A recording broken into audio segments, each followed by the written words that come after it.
And these are the accomplishments and the projects, the programs, and what exactly is the Office of the Vice President doing for the country.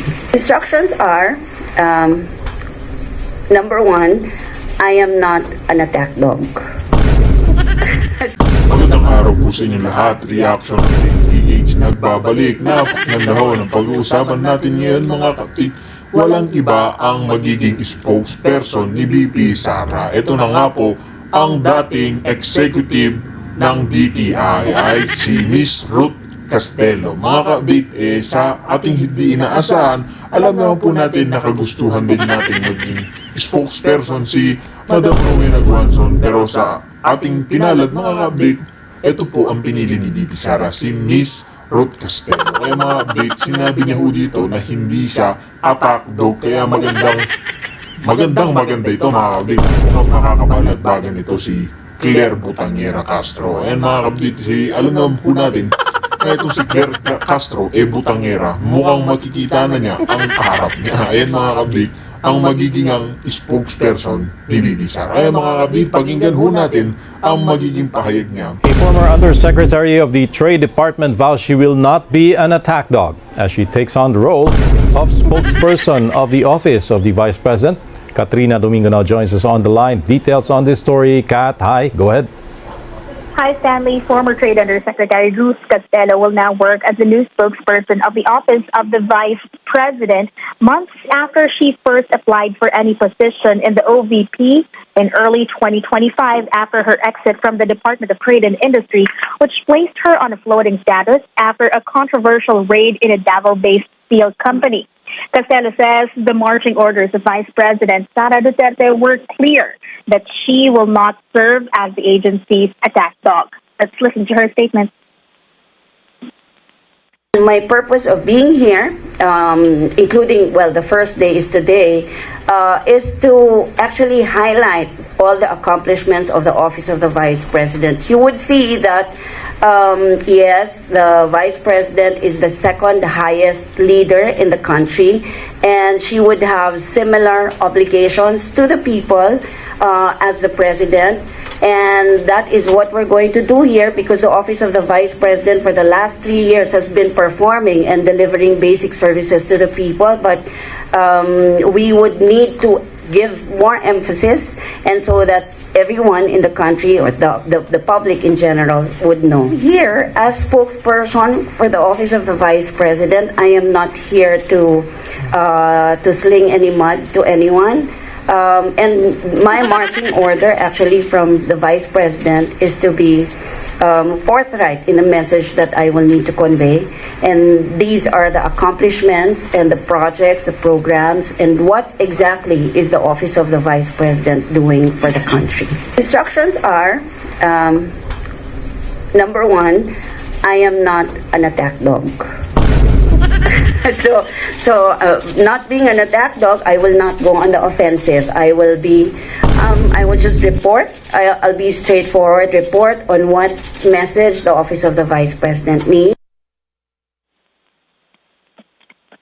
Stanley Castelo used to serve as the Undersecretary for the Consumer Protection Group of the DTI, and she was quite candid in saying that her separation from the trade agency did not end well. She noted that she simply wanted to do what is right when she allowed a raid on a Davao-based steel company, which that company's officials, if we recall, a few years ago, filed cases of grave misconduct, serious dishonesty, and grave abuse of authority against her before the Office of the Ombudsman. Ayun nga po mga kabit, sa naging pahayag nga na Miss Ruth Castelo ay hindi siya attack dog. Katulad nitong si Kler Castro na bunganga ng bunganga, butangera ng butangera mga kapatid. Kahit na pagiging mayor ni Pangulo Duterte, kinakalkal niya lahat mga kapatid, kinakalkal niya para masiraan ang Pavilion Duterte. Ito po ang malayong-malayo dito kay Kler Castro mga kapatid. Si Miss Castelo kasi mga kapatid, may pinag-aralan, di ba mga kapatid? Hindi ka tulad ni butangerang Kler, dada dyan, samantalang nung hindi pa yan nakalukulok bilang spokesperson ng presidente, matindi yan bumanat kay Bobong Marcos mga kapatid. Kaya mga kapatid, malayo po dito etong si Kler Castro. May pinag-aralan po at matalino. Ayan na update. Cases of which have been dismissed according to Castelo herself.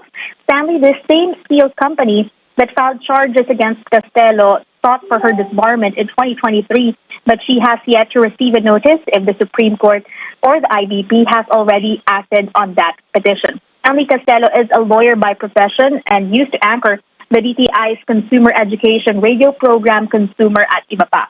She also served as one of the legal counsels of Charlie Atong Ang in the early 2000s when he admitted to bribing a government official to avoid life sentence. Stanley. Yes, Kat, I know she's coming in at a time when there are a lot of issues against the Vice President and even the office of the Vice President. I don't know if the media's asked her what she feels about this and how she's going to handle questions related to these concerns. Right. So for Stanley, according to Attorney Castelo, she is very open to holding regular press conferences with reporters covering the office of the Vice President. She made it clear that she will not be responding against any attacks. Instead, she will choose to clarify the messaging of the OVP, especially when it comes to its programs and projects.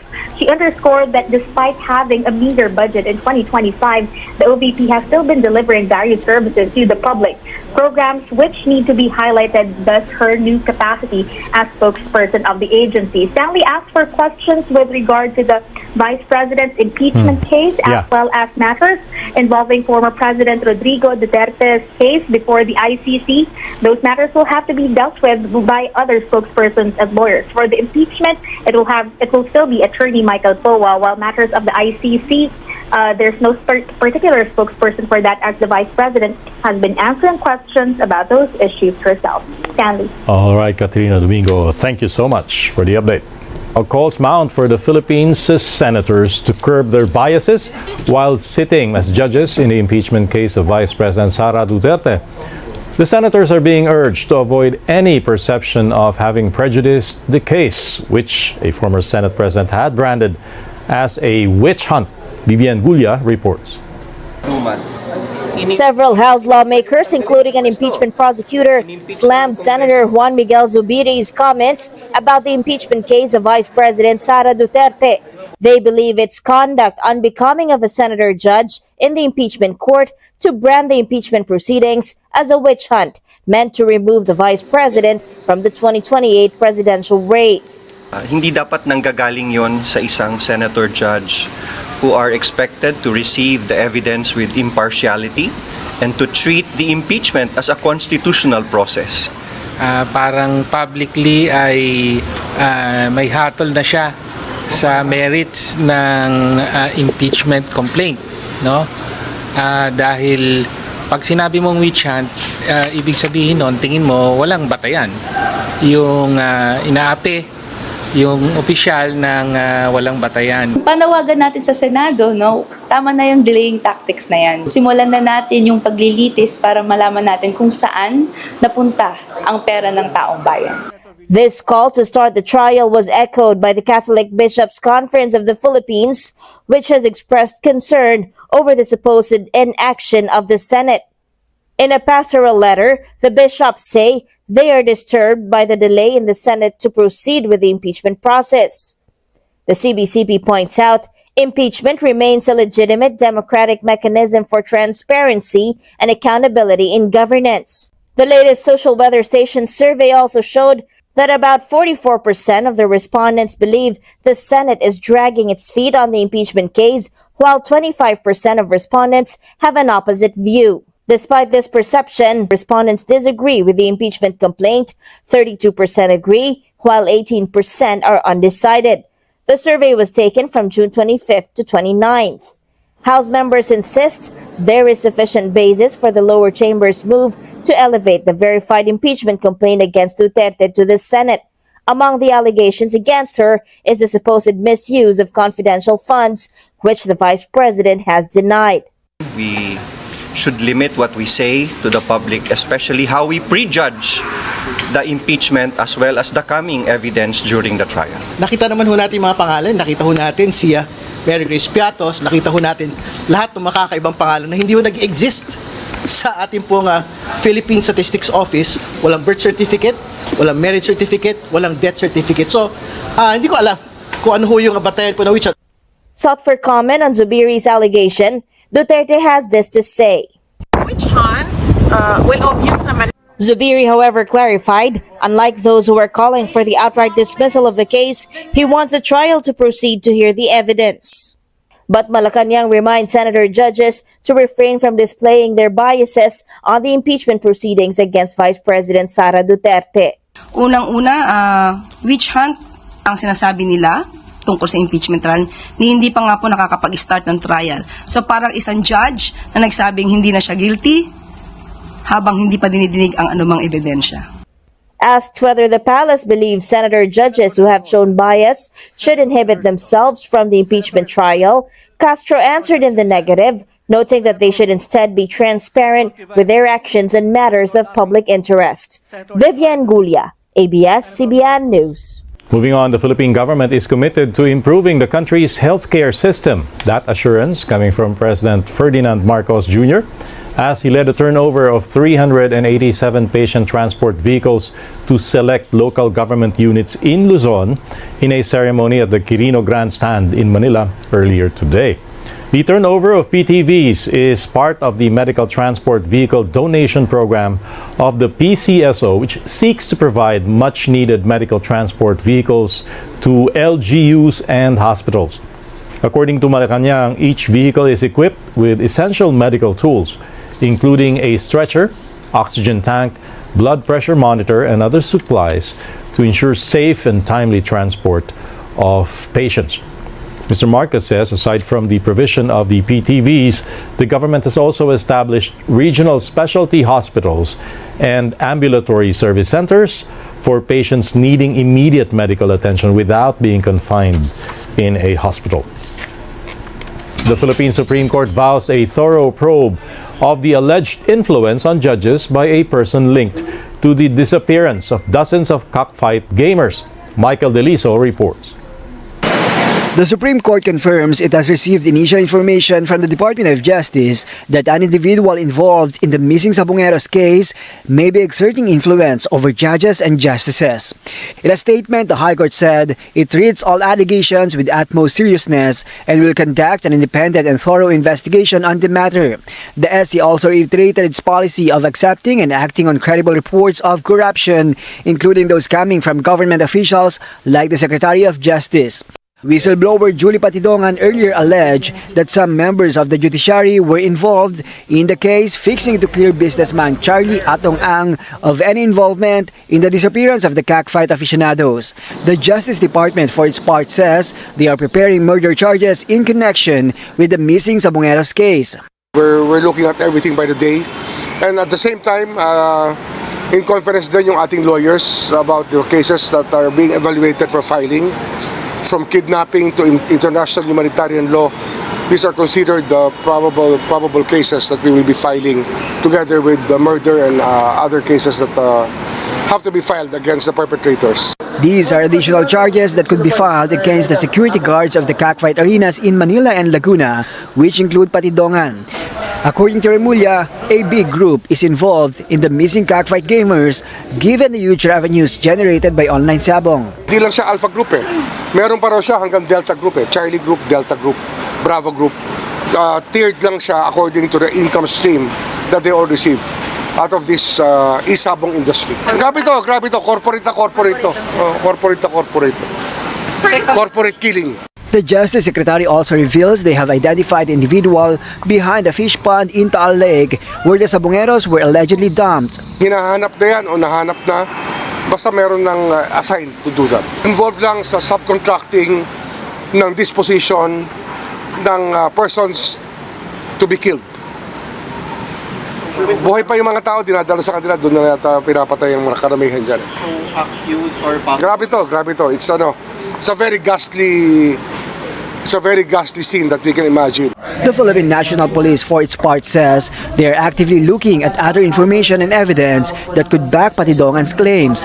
The PNP notes they are not merely relying on the testimony of the accused, adding that investigators are on track to locate potential witnesses. We need to corroborate yung mga statements just to conduct fact-checking also and to vet kung ano yung mga information being provided by alias Totoy, because we cannot be heavily relying on one source only. The PNP also reveals they are vetting other possible disposal sites where the victims may have been buried, but they decline to share details. Baka pag nasabi namin yun, baka hindi pa natin napupuntahan yung mga posibleng hukay at pinagtabunan at posibleng pinaglagyan nun, ay baka mauna na sila doon at alisin yung mga posibleng remains and possible pieces of evidence na maaari pa nating marecover. The Philippine Navy, for its part, says they are ready to provide assistance to conduct search and retrieval efforts in Taal Lake in the province of Batangas, where the missing cockfight gamers were allegedly dumped. The 15 police officers allegedly involved in the disappearance of 34 Sabongeros remain under restrictive custody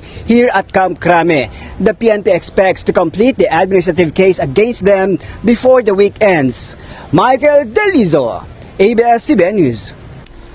The chairman of the state lottery operator denying any involvement in the case of the missing cockfighting enthusiasts. PCSO chairman and retired RTC judge Felix Reyes was accused by whistleblower Julie Patidongan of traveling abroad with prosecutors and other judges to allegedly fix cases for businessman Atong Ang. Now, in a statement, Reyes challenges Patidongan to shut up if he cannot name a single case related to Ang or the missing Sabongeros that he supposedly fixed. Reyes also says he is willing to authorize the Bureau of Immigration to release records of all his overseas trips since retiring from the judiciary in October 2021. The former judge further questions the timing of Patidongan's claims, noting that he came just a day after he filed his application for the position of ombudsman. Reyes says he is willing to cooperate in any investigation to shed light on what he calls baseless accusations.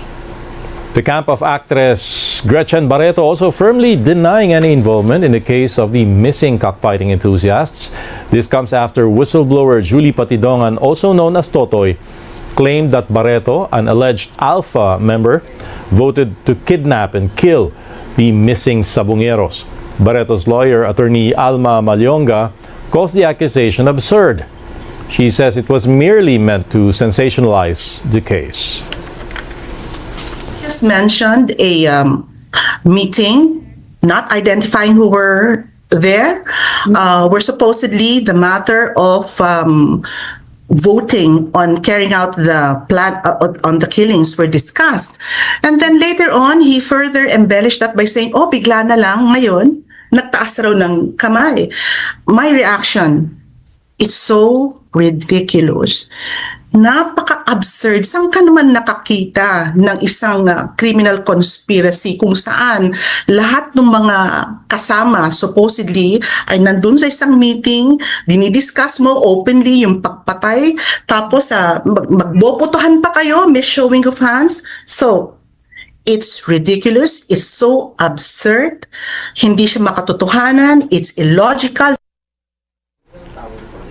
Malyonga adds they are not ruling out legal options, but for now, they have no plans to file any charges as the investigation is still ongoing. She's downhearted by all of this.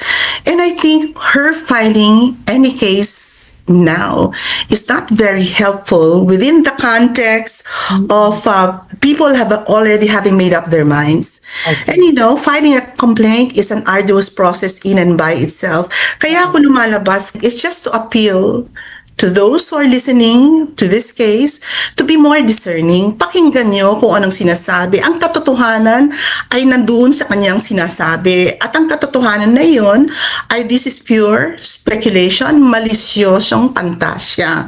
If you look at it, there is no evidence other than Mr. Whistleblower saying it. We're not taking away any of the legal options. Mas mabigat na kaso later on, and if we're keeping it on the table, is perjury. It's a good thing ang perjury kasi mataas na ang kanyang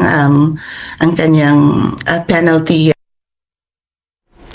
Another senator files a bill attempting to put up barriers to online gambling. The Contra Isugal Act, authored by Senator Risa Ontiveros, seeks to ban access of online gambling to e-wallets and so-called super apps, which are mobile or web applications that combine multiple services into a single platform. Now, the bill also seeks to restrict who can use online gambling platforms to those 21 years or older and prohibit advertisements in social media, tri-media, and even public spaces. Ontiveros stresses that phones are not casinos and it has become easier to be addicted to gambling due to the ease of access. A counterpart bill has also been filed in the House of Representatives. Philippine Agriculture Secretary Francisco Tiu Laurel Jr. is taking a 2-week medical leave starting today. According to a statement from the DA, Laurel will go abroad to undergo a procedure that he has deferred since starting his public service career in 2023. No other details about his health were shared. Laurel is expected to resume his duties by July 24, right before the President's State of the Nation address. Undersecretary of Operations Roger Navarro will be the officer in charge of the agency during Laurel's leave. The new mayor of Philippine financial hub Makati vowing to probe other projects approved during her sister's time as the city's chief executive. This pronouncement after the discovery of a supposed multi-billion peso midnight deal for a subway project. Andrea Taguines reports. With $160 million or nearly 9 billion pesos, the local government of Makati said it could provide a monthly allowance of 5,000 pesos to 15,000 students for 10 years, or give a sack of rice per month to over 37,000 of the city's poorest and most vulnerable families.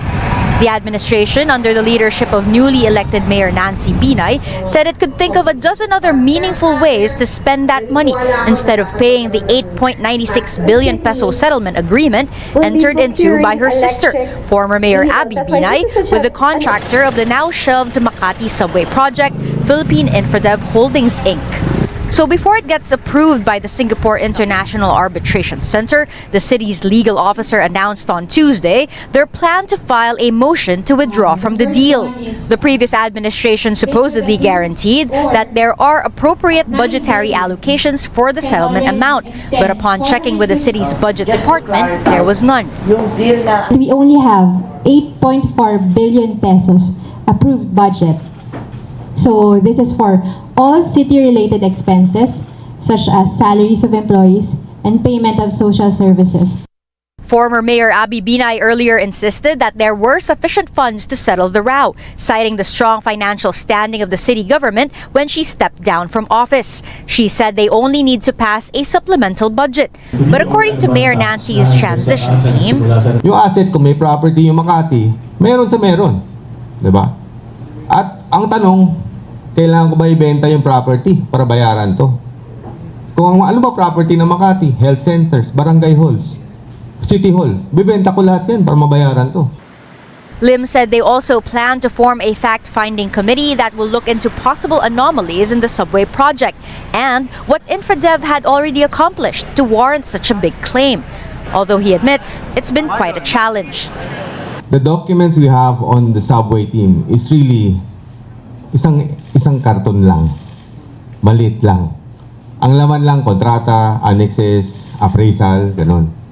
Pero kung tanungin mo kung anong laman, kung ano na nagawa, wala nakaalam sa City Hall. Ang nakaalam lang yung developer. Diba? So, we need really time to also to really study what is the proponent really performing also, its contractual obligations. ABS-CBN News has again reached out to Infradev for comment, but it declined to give a statement for now while arbitration proceedings are underway. Moving forward, the Makati LGU said it would also investigate other public-private partnerships entered into by the previous administration, such as the Makati Life Medical Center and the Makati Zen Card System. Andrea Taguines, ABS-CBN News. The possible mishandling of volatile materials being eyed as a possible cause of the blast at a firearms manufacturing facility in Marikina, which killed 2 people. Jeff Caparas reports. The Marikina City Police returned to Arms Corps Global Defense Incorporated or AGDI following an explosion at the plant on Monday. Authorities are conducting a thorough investigation into the incident that resulted in the death of 2 employees and injured another. According to the PNP, the explosion occurred in the Rimfire Department where the mixture or components used for caliber 22 long rifle ammunition are handled. Based on their investigation, an employee allegedly moved about 5 kilos of primer mixture close to the workstation of a colleague when it suddenly exploded. They were rushed to the hospital but later died. Ang namatay po doon yung may hawak nung mixture, then katabi niya yung isa pang namatay, yung tinamaan sa dibdib. Then yung isang malapit, yun yung na-injured. Yung una pong namatay ay tinamaan kasi sa dibdib niya nung sumabog. Then yung pangalawang namatay, naputol yung kamay niya.